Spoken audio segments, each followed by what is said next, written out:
You know what? Recently, there's been a wave of quote-unquote patriots that have felt that in order to express their pride, their love, and their intention to defend Great Britain, aka or England, they're gonna put flags up everywhere. I think it started in Tower Hamlets. It's the ripple effect of what started as a movement in the Midlands.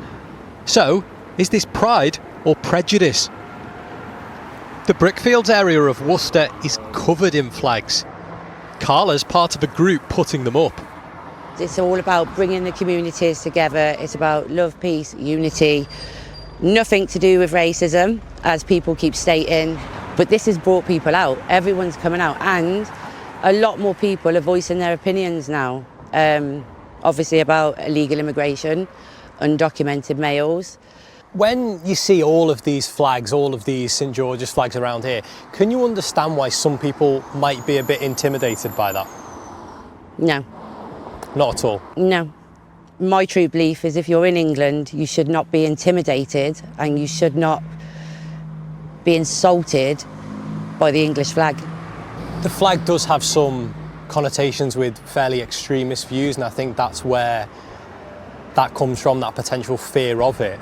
Do you recognise that at all? I understand what you're saying about it, but our flags haven't been put up in Worcester for anything to do with racism. But some people might not know that. Did you see that? They might not, but that's why we keep saying it on the page. I've done so many posts, anyone following, I've done it on my personal Facebook, on the page, the reasons behind why we're doing it. And I do understand why people might think it's racist, but it's not. The Reform UK leader of Worcestershire County Council says the flags can stay up. Other local authorities, though, have taken some down on grounds of safety. There are differing approaches and differing views too.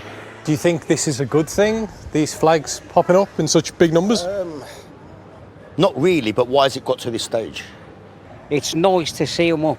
It gives you a good feeling. At the end of the day, everybody's had enough of what's going on. Is it immigration? Oh, I'm going to bring it up, but you did. Yeah, we've had enough. I think there is probably motives behind it from certain people that are wrong. I think if you're trying to enter the country illegally, you know, it's not right. I think maybe we've opened the doors a little bit too much and we're offering a little bit too much, but at the end of the day, we're all human. It just makes me uncomfortable. Nationalism in general, I'm not comfortable with. It reminds me of Germany before the First World War. Not a problem. Personally, it's not a problem for me, no. We're all patriotic. We're born and bred here.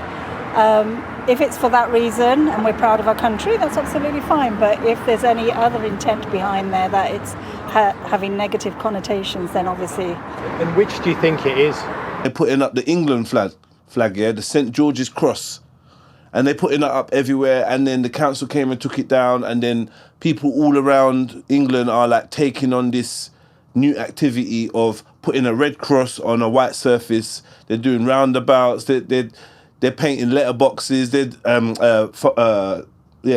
painting letterboxes. They're doing all sorts.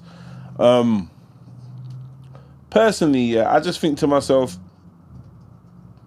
the British flag and the English flags, they have a certain connotation put to them, and whether rightly or wrongly, you know, I'll let you lot decide.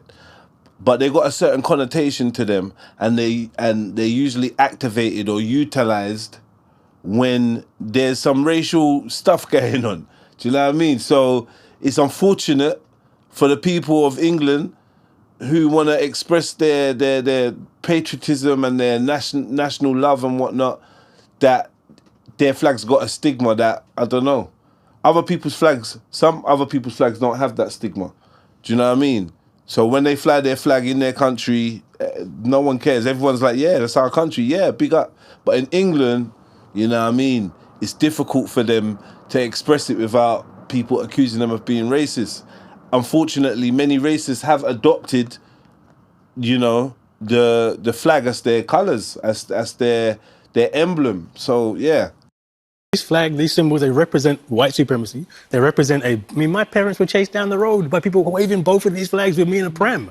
Like this, you're never going to there's a large majority, I don't know if it's a majority, but there's a large amount of people in this country who will never look at that flag and see anything other Kinda, than you can also argue intimidation that and this flag oppression. now also is representative of modern UK, which, No, for all its flaws, is a relatively successful, multi-ethnic, multiracial, multi-faith democracy. Change the flag. Well, I think there's many people who are very fair-minded, very decent. They consider Britain to be their democratic home, and I don't think that's just the preserve of the white British mainstream. There are also people here who originate from other countries in the Commonwealth, for example. We need to look at how we can create a sense of unity, common purpose, mutual obligations. Because, as I said before, I think ultimately that is the perfect antidote to far-right ethno-nationalists who ultimately want to frame English identity and British national pride as something that is ultimately rooted in race and ancestry. So I think that you have to be able to cultivate a civic sense of belonging, and we should move into that direction. If that's true, and if we're saying actually we want a Britishness which is inclusive of all of us, then this isn't the way. Like, this is very clearly not the way.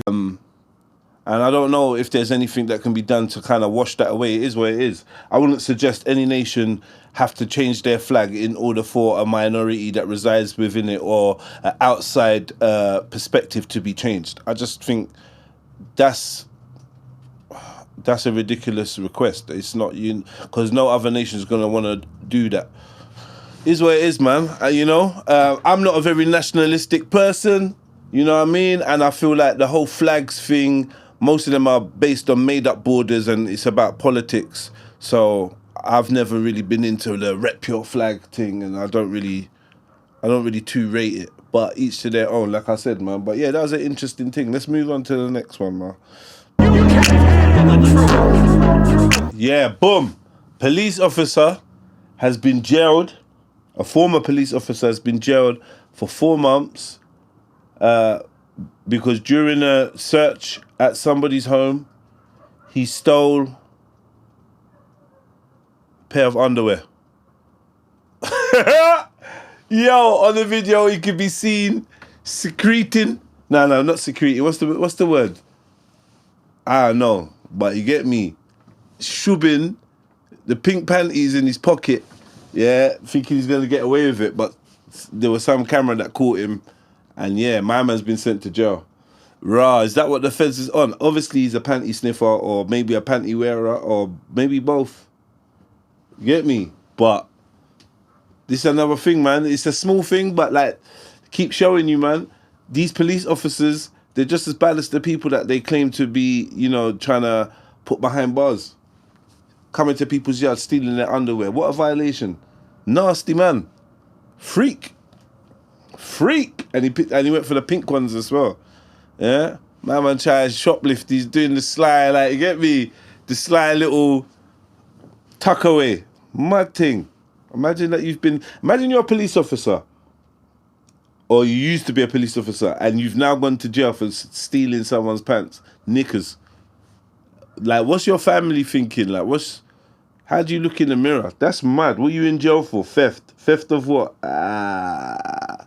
It's a bit techie. It's a bit techie. Next question. Mad.